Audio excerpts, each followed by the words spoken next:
Muy buenas noches. Se sabe que en el alto gobierno hay preocupación por ciertas cifras de la economía nacional que aparentemente no son buenas. No, que no son buenas. Hay que ver cómo el Banco de la República, por ejemplo, permanente baja ya las proyecciones de crecimiento de la economía. ¿Qué es lo que está pasando?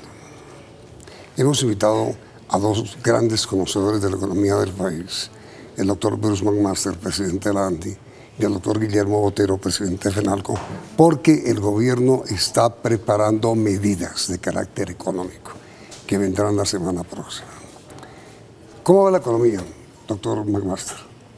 Yamit, buenas noches. La verdad es que sí tenemos una situación, la situación actual es una situación distinta, digamos, a la que traíamos de los años anteriores. Es evidente que Colombia había tenido unos niveles de crecimiento altos, importantes, interesantes, casi siempre por arriba del 4%. La economía se ha desacelerado, sí. Se ha desacelerado la economía colombiana, hay que decirlo, también la economía del continente y la economía probablemente de todo el planeta. Pero además sí evidentemente aparecieron, digamos, algunos síntomas que nos hacen generar un llamado a atención especial, por ejemplo el tema de la cuenta corriente, es decir, la diferencia entre de ingresos y egresos de dólares para el país, algunos temas fiscales que vimos cómo se atendieron con la reforma tributaria del año pasado, algunos temas que tienen que ver con el nivel de exportaciones, seguramente vamos a hablar un poco ahora de eso, de manera que yo lo que diría es que en este momento sí tenemos una economía de preocupación. Sí, que está distinta, que está mucho menos boyante que lo que teníamos en el pasado, con algunas alertas especiales, con algunos temas que preocupan. A mí me preocupa particularmente, y lo menciono inmediatamente, digamos, es el tema de la caída en el consumo, ese tema en particular. En el consumo nacional. En el consumo nacional. Pero eso no impactó la reforma tributaria. Claro, hay muchas razones, entre ellas la reforma tributaria es una de las principales, yo me atrevo a decir. Pero también decir que lo que teníamos, digamos, en los años anteriores era una economía que se movía muy dinámicamente porque el consumidor colombiano era un consumidor que consumía en las grandes superficies, consumía vehículos, consumía vivienda. Eso ha venido bajando. El dato, por ejemplo, de enero es un dato muy regular. Supongo que es la gran preocupación de usted, doctor Botero. Yo soy un poco más drástico que Bruce, porque cuando yo reviso las cifras no es solo lo que ha venido pasando en enero y lo que está sucediendo en febrero, sino lo que pasó el año pasado. El 20 de febrero seguramente tenemos el consolidado del comportamiento de las ventas al detal durante el año 2016. Pero las cifras a noviembre son unas cifras altamente preocupantes. Es decir, enero-noviembre de 2014 crecíamos al 7.3, en el 2015 al 3.1.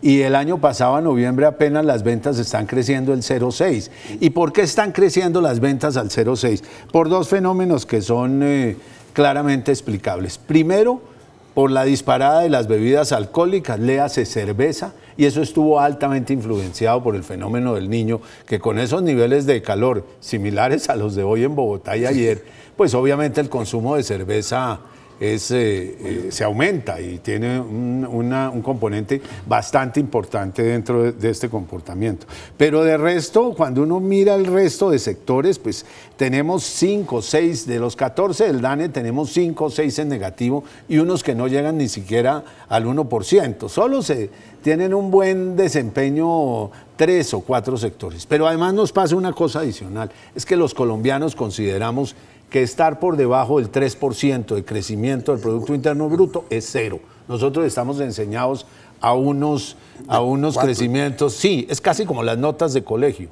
Por debajo de 3 uno está rajado. Sí. Entonces, de allí para arriba, digamos que es bienvenido, 3,5 es mediocre, 4 ya comienza, y bueno, hemos tenido años excepcionales por encima del 5%, claro que sí, que fue lo que nos permitió, entre otras, salir parcialmente de la pobreza o sacar a muchísimos colombianos de la pobreza. Iba a mencionar eso, Yamit, porque yo creo que el doctor Botero tiene razón. Pues es cierto que todo el año pasado fue un año donde se presentó la desaceleración. De hecho, por eso fue, entre otros, la discusión que tuvimos con Banco de la República respecto de tasas de interés y cómo nosotros hemos venido llamando la atención de que la inflación, cierto que subió, ya demostró que estaba bajando. En ese sentido, y este seguramente es uno de los temas más importantes, pues vale mucho la pena que el Banco de la República realmente eventualmente empiece, digamos, a rebajarlas y las rebaje más pronto. Y voy a terminar para decir lo siguiente. Hay que decir que el tema del 3% de crecimiento que menciona el doctor Botero, que es tan interesante, no es que los colombianos creamos que menos de 3 está mal o es 0. No, es que si nosotros queremos realmente reducir la pobreza, si nosotros queremos reducir la inequidad y queremos, digamos, realmente llegar a ser un país de ingreso medio alto, nosotros requerimos tasas de crecimiento superiores al 4 y probablemente superiores al 5. De manera que debemos sí sentirnos frustrados, por lo menos, cuando no tenemos tasas de crecimiento. Sí, yo iba a anotar algo, sí, se habla muchísimo del Banco de la República, pero es que tampoco ayuda para nada que la Superintendencia Financiera y concretamente el Ministerio de Hacienda fijen la tasa de usura trimestralmente. Esa es una tasa que se debería fijar mensualmente. No es posible que para el primer trimestre del año 2017 la tasa de usura sea del 33, por encima del 33%, creo que es el 33.5%, cuando tenemos una inflación del 5.5% acumulada para los últimos 12 meses. Entonces eso no hace ningún sentido.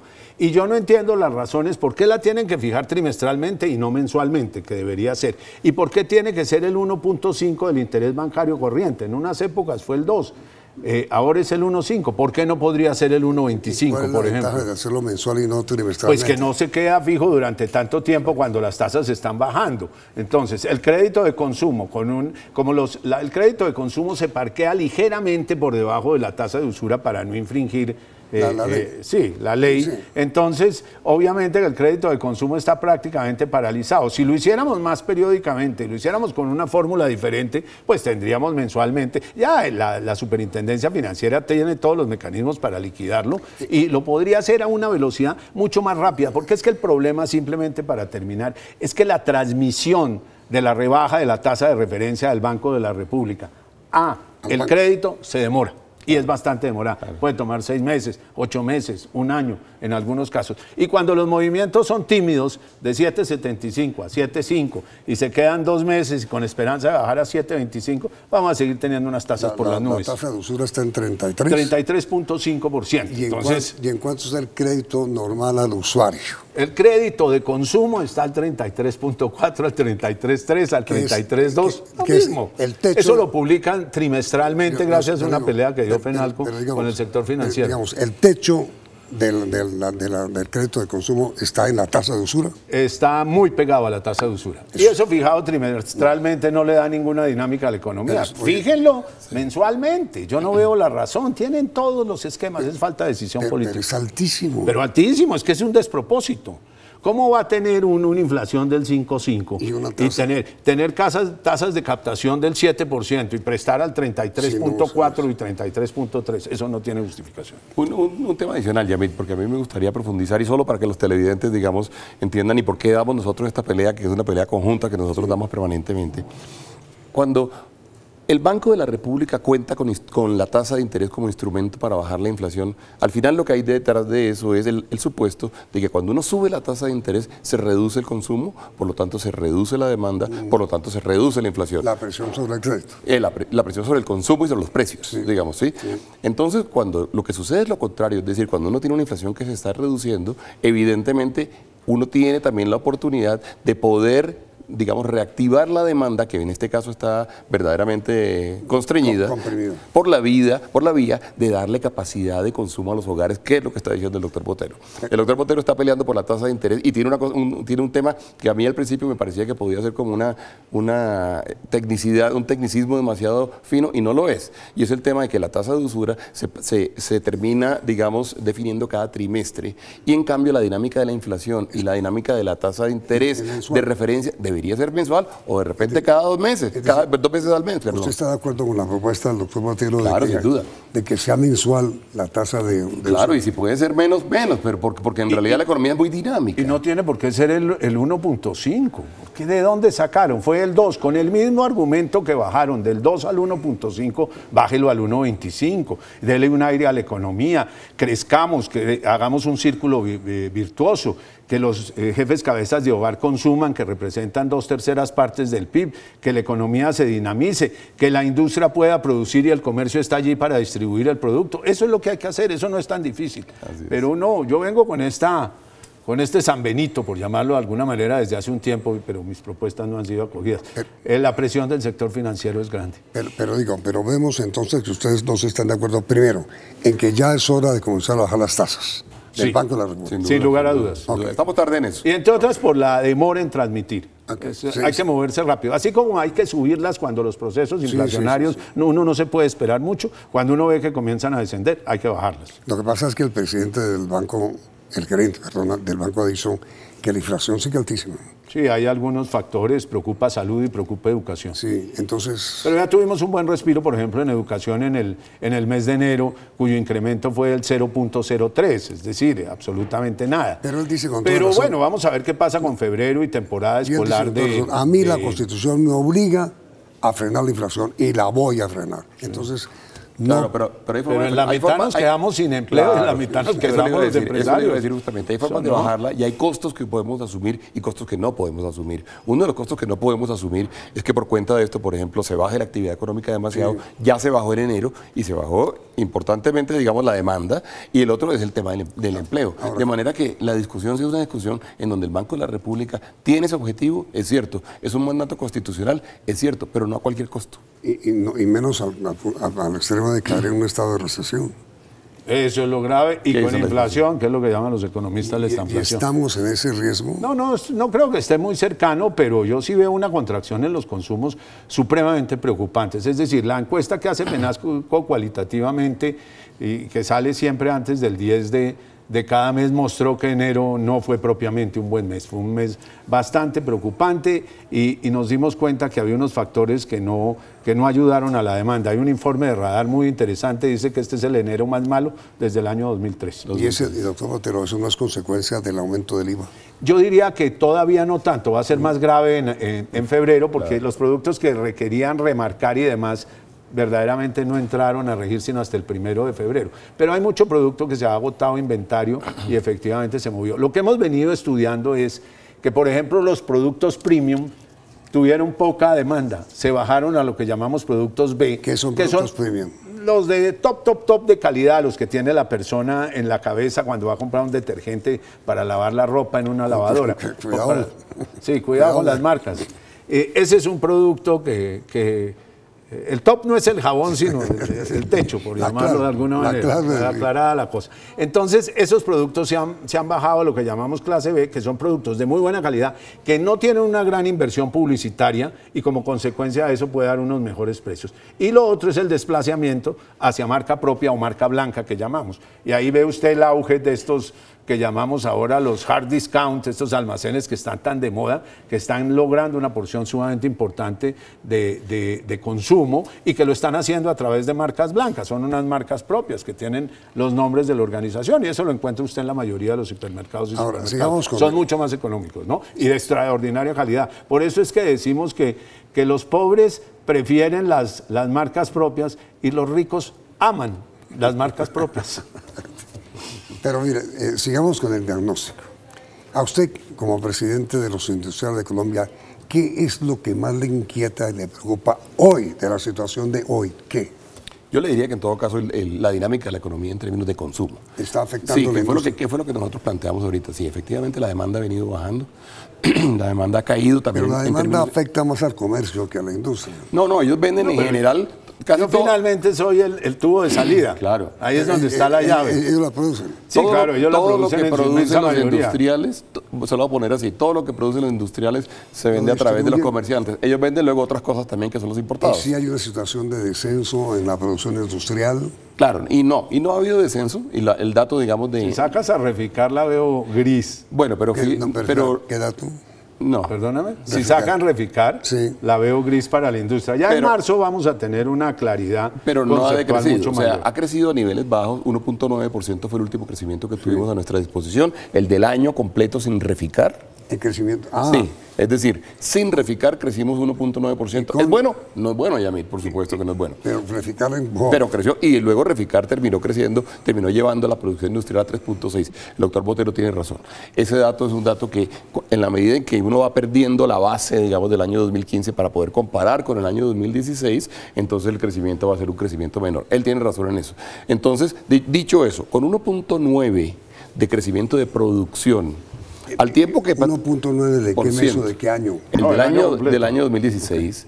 Pero tenga usted en cuenta, Yamit, por favor, que la tasa de cambio, es decir, el dólar está costoso, es decir, la tasa de cambio está favorable para los industriales, y si no hubiera sido por eso, probablemente las importaciones hubieran sido mayores, probablemente las exportaciones hubieran sido menos buenas, no fueron tan buenas, entonces lo que tendríamos sería una situación preocupante, muy preocupante. Pero las exportaciones tradicionales caen en el 2016. Por eso, pero hubiera sido peor, ¿cierto? Pero hablemos ahora, pero a ver, 1.9 de crecimiento de la industria con una inflación superior al 5% es preocupantísimo. Bueno, este es un dato real, ¿no? Ya está descontada la inflación. El número, el volumen, toneladas, sí, entonces ahí no hay un tema de inflación, digamos. Es real el crecimiento real. Es el crecimiento real, sí. Y ahora, exportaciones e importaciones.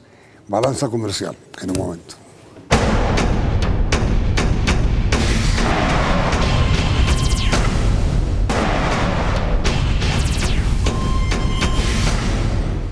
Una de las grandes preocupaciones, doctor Botero y doctor McMaster, del país es el desequilibrio en la balanza comercial.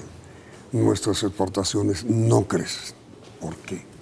Sí, hay varios temas, Yamit, y yo diría que la ecuación se ha venido volviendo un poco más compleja en la medida en que el entorno internacional se ha venido enredando. Es decir, y hay que decir que en este momento tenemos un entorno internacional complejísimo en razón, digamos, de todo lo que ha venido sucediendo por y ahora con el señor Trump allá me refiero en parte a ello, claro, porque se ha planteado, digamos, una nueva discusión con Canadá, una nueva discusión con México. Con todo lo que sea sí, con pactos de comercio. Con todos los pactos de comercio. Ellos, evidentemente, pesan muchísimo en la economía mundial y van a terminar moviendo la ecuación muy fuertemente. Inclusive temas como que, por ejemplo, ¿qué haría México si se le redujeran significativamente sus exportaciones a Estados Unidos con esos productos? ¿Será que se lo manda al resto de productos, al resto de países, perdón? ¿Será que Colombia tiene que de alguna forma estar preparado para una invasión en eso? Donde le lleguen a quitar el aguacate o guacamole a California, tumban a Trump. No, si inundamos de aguacate. Ese claro, es el problema. Claro, aprenderemos a comer aguacate de manera mucho más agresiva. Y tortilla. Y lo que se pretende hacer aquí en Aguacate Hass, pues entonces obviamente... Que hay inversiones interesantísimas en ello. Entonces hay que decirlo. Colombia, entonces, dicho eso, digamos, ya teníamos una estructura que tenía problemas. ¿Por qué razón no crecen las exportaciones? Yo me atrevo a decir que hemos tenido un tema de competitividad muy fuerte, que es un poco la discusión que hemos venido dando incluso con usted, con Guillermo en el Consejo Gremial y con FENALCO y la ANDI. Es la discusión, digamos, de Colombia, cómo logra verdaderamente ser muy competitivo. Primera pregunta. ¿Cómo logramos además meternos en las cadenas globales de valor? Con países como el nuestro. Claro. Los vecinos, claro. Ecuador. Yo sobre eso tengo algunas observaciones. Con Ecuador, Perú, Chile, etc. Sí, claro, y poder venderle, pues no solamente... preferentemente escojan los productos y no los de China. Exactamente, por un lado. Perú, Perú. Y que tengamos además la economía suficientemente atractiva para cuando un productor global, digo las grandes multinacionales o las compañías que tienen presencia en muchas partes, está escogiendo un sitio en el cual producir, escoja Colombia y diga, el sitio de donde yo tengo que sacar mis productos es Colombia, porque allá tienen las condiciones correctas, tributarias, laborales, en términos de permisos, el INVIMA, la superintendencia, para que efectivamente Colombia tenga un entorno competitivo. A eso me refiero. Esa es una pelea de largo plazo, es una pelea que hemos venido dando, la hemos venido dando con Guillermo, y a pesar de que ellos son comerciantes, evidentemente, además debo decirlo, ha habido, digamos, en todo caso un trabajo conjunto para que se vendan más productos colombianos permanentemente.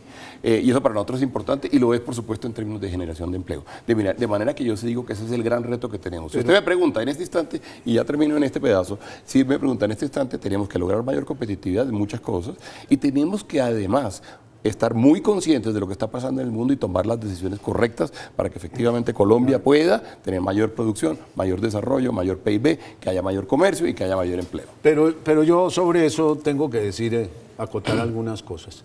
Colombia tuvo una tasa de cambio abiertamente anticompetitiva y la tuvo durante muchos años y la argumentación siempre era que miráramos la canasta y que eso no era tan grave cuando el dólar llegó a estar hasta 1.750 pesos. ¿Y qué le pasó al exportador? El exportador tuvo que abandonar unos mercados que tradicionalmente había tenido. Sí. Recuperar esos mercados, eso no es cuestión de 8 días, porque la persona que uno le deja de vender automáticamente sale a comprar a otro proveedor y crea unas relaciones comerciales supremamente complejas que después es muy difícil de destruir. Yo que fui exportador tantos años de flores, me di cuenta que cuando uno abandonaba por razones de producción o por razones de precio frente a otros mercados, si uno los dejaba cuando uno quería volver donde él, definitivamente uno no era capaz de volver a conquistar ese mercado. Y ese es un tema que preocupa inmensamente. Y ya concretamente sobre las exportaciones, pues el primer bajonazo son los mineroenergéticos, con el petróleo a la cabeza, pero es que no suben tampoco las otras exportaciones. Es que antes bueno, con excepción del café, tal antes vez. de ese tema, doctor Botero, Y las mismas flores, pues, ¿no? Y las mismas flores y el banano.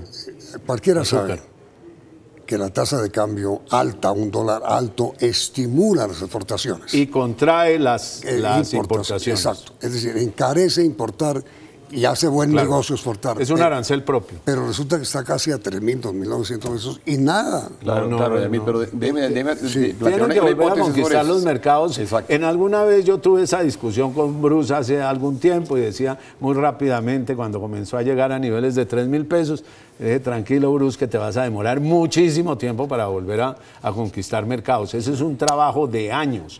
Mírelo con los confeccionistas, los que han hecho ya no es maquila, sino lo que llaman full package, ya es toda una confección pero déjeme decirle dos cosas, porque él tiene razón. Y ahora, en todo caso, la hipótesis era igual a la nuestra, pero hay que decir lo siguiente. ¿Usted se acuerda que alguna vez en un programa aquí hablamos del tema de enfermedad holandesa? Sí, Colombia sí había sufrido, Colombia sufrió una enfermedad holandesa de las más drásticas. Abandonó el campo por completo. Abandonó el campo y abandonó la industria. Y la abandonó por la guerrilla. Bueno, al comercio nunca le para bolas, pero bueno, eso ya es otra cosa. Se está ahí quejando. Lo segundo es, se presentan dos efectos cuando hay enfermedad holandesa. Uno es la pérdida de mercado que está diciendo Guillermo. Abrir un mercado y abrir una línea comercial, diga usted en Europa, es una cosa costosísima que se toma usted años para lograr replantearla. Se lo dijimos alguna vez con Guillermo al Banco de la República, a la Junta del Banco de la República. Y aquí hay otra cosa que hay que anotar, que no se puede quedar por fuera, que es el contrabando. Bueno, y voy a terminar. Ojo con eso. Sí, y voy a terminar. Y el tercero es que la enfermedad holandesa tiene otro efecto importante y es que afecta el aparato productivo. Y hay compañías que desaparecen y hay compañías que se van. Y hay compañías que no son competitivas y pasó, durante muchísimos años sucedió. De manera que el incremento en tasa de cambio no es un tema, digamos, que inmediatamente genere mayores exportaciones. Pero bueno, es que La inversión es lenta. Recuerde usted que montar una fábrica, definir en qué producto, dónde la va a hacer, va a traer la maquinaria, cómo lo va a... Eso es un tema largo. Acabar con una compañía es muy fácil. Se acaba prácticamente en 2 días. Un par de permisos usted la acaba. Ya se han ido muchísimas. Pero yo quiero anotar lo del contrabando, porque es que lo del contrabando no se puede sacar de esta discusión. El contrabando es un cáncer que corroe tanto al comercio como a la industria. Al comercio, porque el que no paga 19 de IVA, no paga prediales, no paga derechos arancelarios, no paga absolutamente nada, tiene unas condiciones competitivas absolutamente excepcionales frente al pobre comerciante organizado, que es siempre la misma vaquita en el corral, al que le cae la DIAN, le cae la UGPP, le cae todo. Mira, aquí tomaron unas medidas con relación al calzado y a las confecciones. En el año 2012, yo vivo contando esta historia, el país importó 76 millones de pares. En el año 2015 importó 50 millones de pares. ¿A dónde se fueron los 26 millones de pares? Al contrabando, porque usted le pregunta a los de ASICAM y dice, la industria no creció.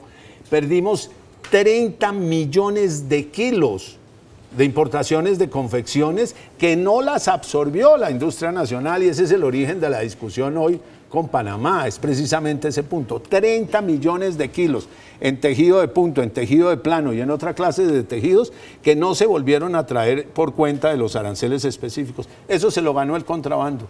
De ahí que cuando se quejen del recaudo del IVA, pues miren más el gobierno que tiene las llaves del contrabando, porque es el gobierno, porque el contrabando es básicamente un negocio. Mire a ver cómo maneja esa llave. Ya está el lío con Panamá. Ya ahí tenemos el lío con Panamá, grabados con el 30%. Y todo el mundo de confecciones chinas que vienen a través de Panamá. Exactamente, a unos precios... No, ridículos. No, pues es que lo que yo he visto en Panamá, calzado a 25 centavos. No cuente porque eso es... Aquí, un dólar. No, pues sí. Ahora miren, ¿por qué razón la gente esperaba que el campo en paz, sin guerrilla, iba a prosperar? ¿Qué pasó? No hay tecnología y no hay agua. Esos son los dos factores. Uno no puede seguir en este país haciendo agricultura secana. Secana no va uno a ninguna parte, porque usted lo coge en estos calores. Mire lo que está pasando. Lo único que medio lo defiende de la helada es regar, regar y regar. Es la única medio defensa. No hay agua. Y la gente no tiene agua. Todos estos horticultores y productores de frutas, fruticultores del Valle de Ubaté y de Boyacá y de la Sabana de Bogotá están perfectamente perdidos. Ahora, pretender uno, como Yo he sido cultivador de muchas cosas y he tenido la oportunidad de saber lo que es perder plata en esos negocios. Uno pendiente de un aguacero y llamando al administrador, oiga, ¿llovió algo? ¿Cuántos milímetros cayeron? Así no se puede hacer agricultura. Doctor Bruce, y sin variedades buenas y sin asesoría técnica. El tiempo se me agotó. Mire, hemos hecho hoy un diagnóstico de lo que está pasando con la economía en Colombia y el diagnóstico no es bueno. Pero obviamente hay medicinas. ¿Cuáles? Yo invito al doctor Botero y al doctor Bruce a que grabemos ya el programa del próximo lunes con cuáles son las recomendaciones que los dos gremios más importantes de Colombia le hacen al gobierno sobre las medidas que deben tomar. Muy bien, estamos listos. Entonces, muchas gracias, doctor Botero, gracias, doctor Bruce. Vienen las noticias del día en la visión central de CMI y el próximo lunes continuamos con el debate sobre cuáles deben ser las soluciones para reactivar este estartazo que requiere la economía de Colombia.